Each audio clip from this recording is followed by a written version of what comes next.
Past simple is everywhere when we talk about our experiences and memories.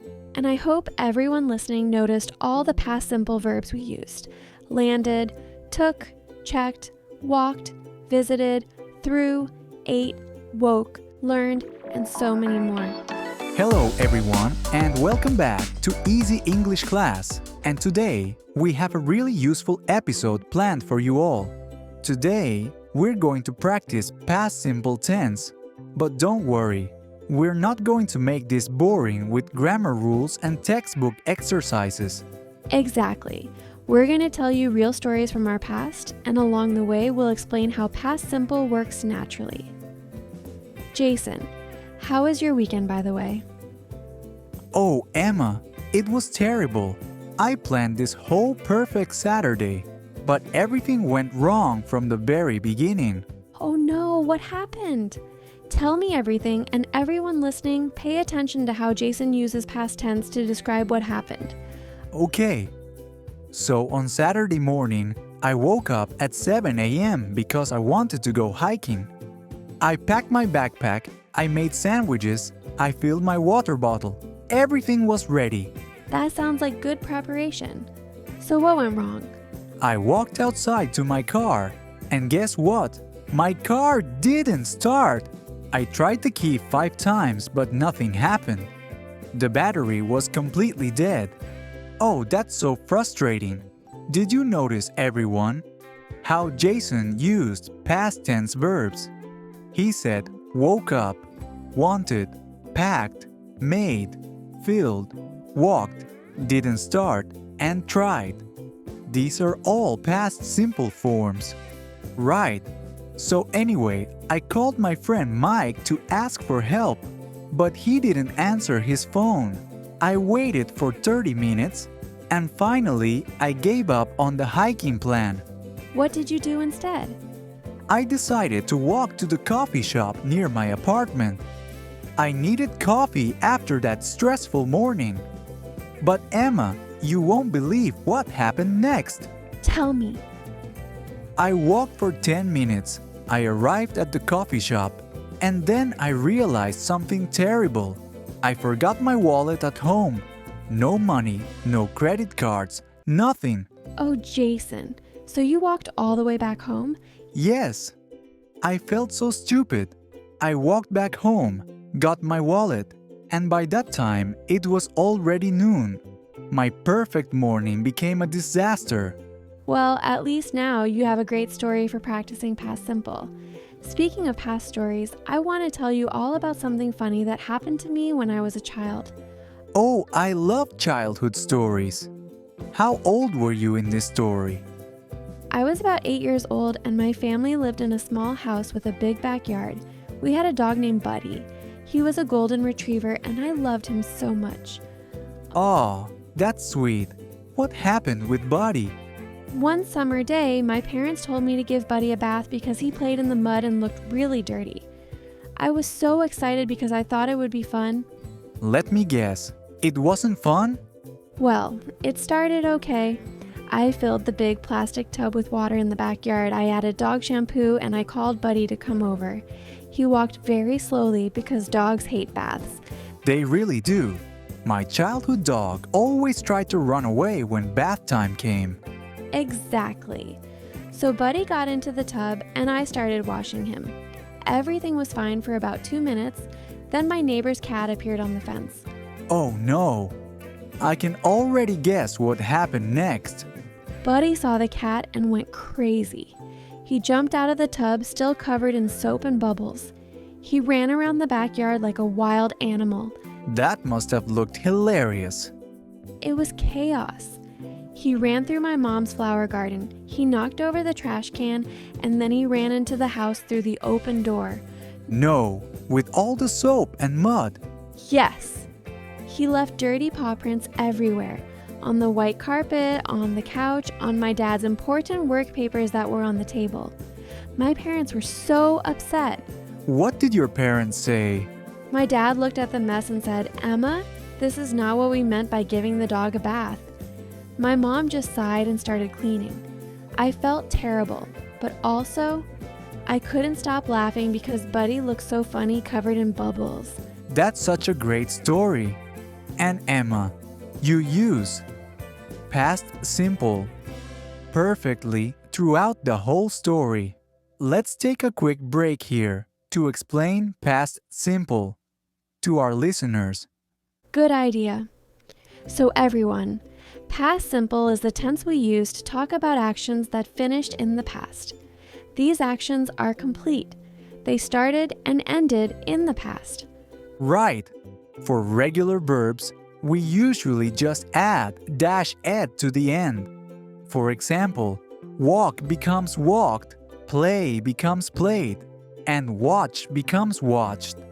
But here's the tricky part. English has many irregular verbs that don't follow this rule. For example, go becomes went, have becomes had, and see becomes saw. Some more examples of irregular verbs. Make becomes made, eat becomes ate, drink becomes drank, and buy becomes bought. For negative sentences, we use didn't plus the base form of the verb. So you say I didn't walk, not I didn't walked. The ed disappears when you use didn't. And for questions, we use did at the beginning. For example, did you walk or did she eat? Again, we use the base form of the verb, not the past form. A common mistake that learners make is saying, I didn't went, or did you went? Remember, after didn't or did, always use the base form. Let me give you a correct example. I went to the store is positive. I didn't go to the store is negative. Did you go to the store is a question. Perfect explanation. Now let's get back to stories. Jason, didn't you have a disaster at a job interview last month? Oh yes. And that story is perfect for past simple practice because so many things went wrong. Tell us everything. When was this interview? It was 3 weeks ago. I applied for a marketing position at a big company and they invited me for an in-person interview. That's exciting. How did you prepare? I prepared so much. I researched the company. I practiced common interview questions and I even bought a new suit because I wanted to make a great impression. A new suit. You were really serious about this job. I was. So the interview was scheduled for 10 a.m. on a Tuesday. I woke up extra early. I took a shower. I put on my new suit and I left my apartment at 8:30 to make sure I arrived early. Good planning. So what went wrong? First, the subway had delays. I waited on the platform for 20 minutes. I started to feel nervous because time was passing. Finally, the train arrived and I got on. Were you still on time? Barely. I arrived at the building at 9:55, just 5 minutes before the interview. I rushed into the lobby and asked the security guard for directions to the 15th floor. Okay, you still made it on time. So what was the disaster? Well, I got into the elevator with several other people. The elevator went up and up, and then suddenly it stopped between the 10th and 11th floors. No, the elevator got stuck? Yes. And I was trapped inside with 5 other people. We pressed the emergency button and a voice said, "Please wait, help is coming." But nobody came. How long were you stuck in there? 45 minutes. I was supposed to be in my interview, but instead I was trapped in an elevator. I tried to call the company, but my phone had no signal inside the elevator. That's so stressful. What did the other people do? One woman panicked and breathed very heavily. One man made jokes to keep everyone calm. I just stood there thinking about my missed interview and felt miserable. When did they finally rescue you? The maintenance team opened the doors at 10:45. I immediately ran to the company office on the 15th floor, but the receptionist told me, "I'm sorry, Mr. Williams already interviewed someone else for that time slot." Oh, Jason, that's terrible. Did you explain what happened? I explained everything. The receptionist was very kind, and she rescheduled my interview for the next day. But I felt so embarrassed and stressed about the whole situation. Did you get the job? Actually, yes. I went back the next day. I had a great interview, and they offered me the position. But I never took the elevator in that building again. I always used the stairs. That's hilarious. At least the story has a happy ending. Jason, you used so many great past simple verbs in that story. Was, scheduled, woke up, took, left, waited, arrived, got, stopped, pressed, came, tried, and many more. It's funny how we naturally use past simple when we tell stories about things that happen to us. It's not difficult when you practice with real situations. Before I tell my vacation story, let's talk about some common mistakes that English learners make with past simple. Great idea. I've noticed that many learners struggle with irregular verbs. They say things like, "I go to the store," instead of "I went to the store." Yes. Or she ate a dinner instead of she ate dinner. The only way to learn irregular verbs is to memorize them and practice using them in sentences. Another common mistake is forgetting to use past simple in negative sentences. Some people say, "I no go to the party," when they should say, "I didn't go to the party." Right.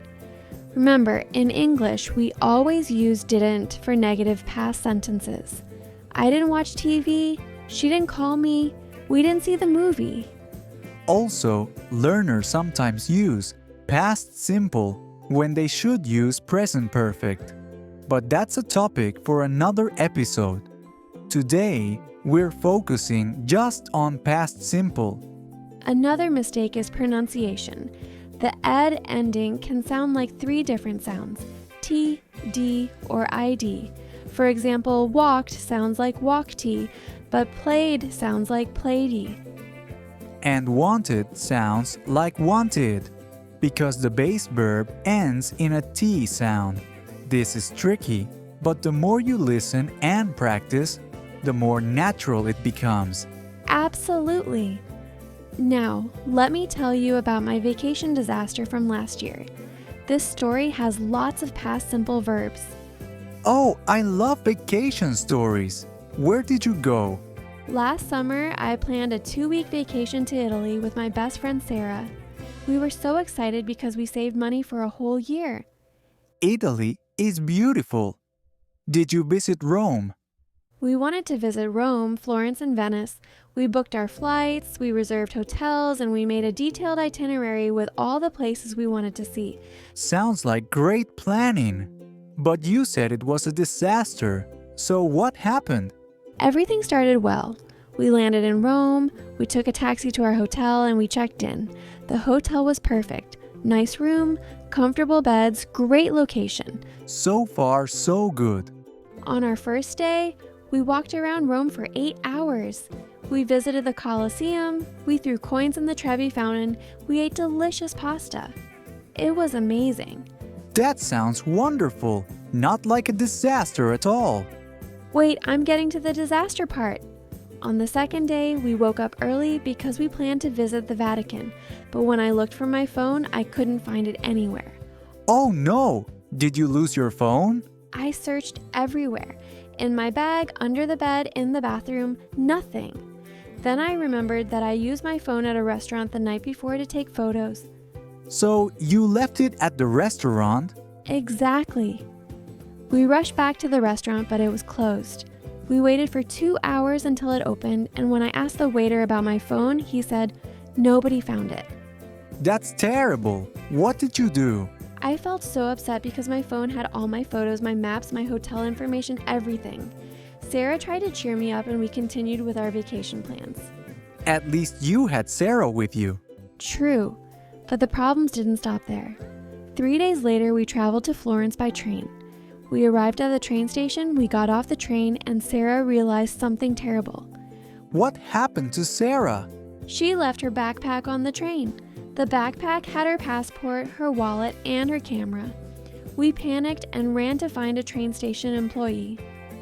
Did you get the backpack back? Luckily, yes! A kind passenger found the backpack and gave it to the train conductor. We had to wait 4 hours at the station, but we got everything back. Sarah cried with relief. After that, we decided to be more careful. We bought phone holders, we used hotel safes, and we double-checked everything before we left any place. Did the rest of the vacation go smoothly? Actually, yes. The last 10 days were wonderful. We learned our lesson and we didn't lose anything else. But those first few days were so stressful. Well, at least now you have great stories to tell. And you use past simple perfectly throughout the whole story. We really did. And I hope everyone listening noticed all the past simple verbs we used: landed, took, checked, walked, visited, threw, ate, woke, looked, couldn't find, searched, remembered, rushed, waited, asked, said, felt, tried, traveled, arrived, realized, left, panicked, ran, found, gave, cried, bought, used, learned, and so many more. Past simple is everywhere when we talk about our experiences and memories.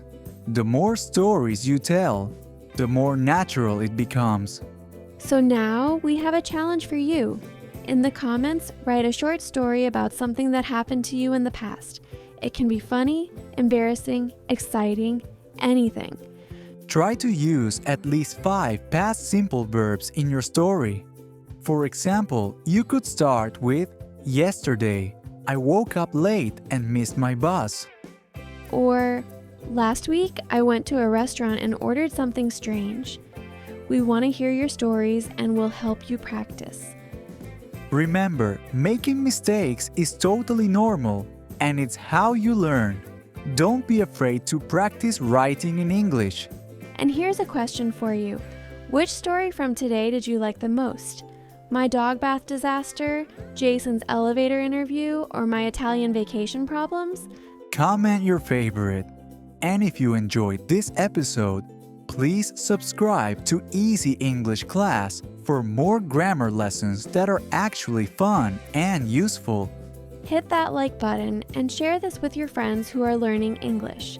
Learning grammar doesn't have to be boring. Practice past simple by telling stories about your life. That's the secret to making it natural and automatic. Thank you so much for listening today. We'll see you in the next episode with more English practice. Until then, keep practicing and keep telling your stories in English. Bye, everyone. Take care.